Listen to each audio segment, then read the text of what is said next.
So, submarine mains, it's time to face the truth. Which one of these playstyles are you guilty of? And I know which one I am, so stick around. Hey everyone, welcome back to the channel. It's Normal Guy North as usual, and today I've got something a little different for all you captains out there. We're diving into, I'm going to say, the 6 main types of submarine players in World of Warships. Some of them are masters of stealth and map control, and others are, well, shotgun maniacs who don't even know what a ping is. And one of them, well, bless his heart or her heart, dies before the first torp even hits.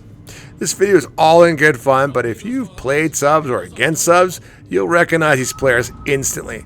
Make sure to watch the very end because I've added a bonus one called the noob. Trust me, we've all seen this guy at least once. Let's get into it. Which type are you? Alright, the first one, the Stealth Master. This is a submarine player who disappears after the first 30-second mark of the game and doesn't get spotted again for like 12 minutes. He's a ghost, a whisperer, a submerged nightmare, especially after the 10-minute mark and you don't know where he is. Every torpedo is deliberate, every ping is surgical. He never surfaces unless he absolutely has to, and he's always watching the minimap like a hawk. You'll often see him using a hybrid sonar and concealment build full spec for intel gathering, long-range harassment, and survivability. He doesn't play for damage, he plays to dismantle the game plan. He will never YOLO, he never panic pings, and he doesn't miss. By the time you realize he's there, you've already lost 3 ships to torps you never saw coming. How about the Shotgun King? Now we flip a switch. This guy doesn't care about sonar, stealth, or strategy. He's here for one thing, and one thing only: violence. He's the type of player that will charge in, submerge, send, or smoke screen, and then pop up at you at periscope depth to 3.5 to 4.5 kilometers away from you. Torpedoes already on the way. You don't even have time to dodge him. By the time you see him, it's over. He's rocking a full tank build, obviously with reinforced bulkheads, damage controls, and probably playing something like the I-56 or the Archer Fish. He gets 3 or 4 kills and dies before the 10-minute mark, but it's never boring to watch him play. His motto: if I die, at least I took you with me. How about the good old-fashioned passive pingbot? This player sits at 9 to 11 kilometers out. He double pings, launches a spread, then disappears for 45 seconds. He never adjusts course, never closes the gap, never spot checks his ping, doesn't spot for his team. He's just there to provide pressure and pray for homing hits. This guy contributes to the match, but barely.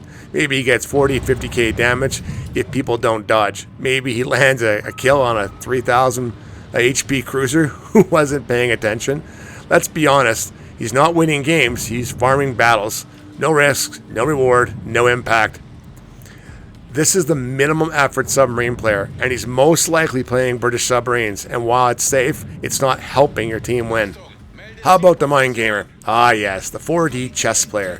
He's not just thinking about where you are, he's predicting where you're going to be. He pings behind you to make you turn into a torpedo salvo. He fires spreads not to kill, but to hurt you. He's the one delaying caps, baiting radar, making DDs waste their depth charges, and meanwhile, his team is steamrolling the flanks. This player is a submarine commander with a destroyer player's brain. He knows concealment, he knows pressure, and he knows how to exploit fear. You'll never know where he'll be, but the minute you mess up or mess up your positioning, he punishes you hard. These players often top the scoreboard without getting spotted once. They're not flashy, but they're deadly smart. How about the panic diver? You can always spot this guy by the trails of disaster. He's constantly at periscope depth. He hears planes and immediately dives to maximum depth, burning all his dive capacity in a panic. He double pings random cruisers at 14k out at the very end and launches torps in a wide fan shape.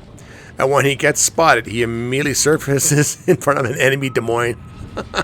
Every game is chaos, every move is reactive.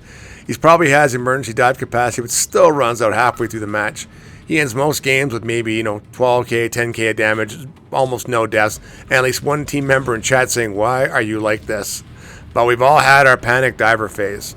It's part of the learning curve. Until you figure out stealth and positioning matter way more than just raw aggression. Alright, the bonus one I call the noob, aka the deleted. And finally, let's pour one for this fallen comrade, the noob. He just unlocked his first tier 6 submarine. He's excited, he loads into battle, and dies within the first 3 minutes. Why? He surfaced in open water, he got proxy spotted by a destroyer, he didn't understand sonar ranges, or maybe he didn't understand submarine surveillance on cruisers, or maybe, just maybe, he got bombed by a CV who saw him at periscope depth and dropped a fighter over him. He never pinged, he never shot torpedoes, he spent more time in matchmaking queue than he did in the battle. It sounds like someone who should probably subscribe to my channel, just like you guys. We love this guy, right? Because we've all been this guy. But here's the thing. Every good sub player starts here. And once you stop dying in the first 3 minutes, that's when the real fun begins. So, be honest, Captains. Which type of player are you right now? Which type were you when you first started? Let me know in the comments. I do read every single one. And if you found yourself laughing like I was or cringing a little too hard at your own playstyle, don't beat yourself up. Give this video a like, subscribe to the channel, and share it with your clanmates. Submarines are not easy, but once you figure out who you are, you can start becoming the player your enemies fear the most. Alright, see you next time, and as always, take care, stay safe, wish you all the best. Bye for now.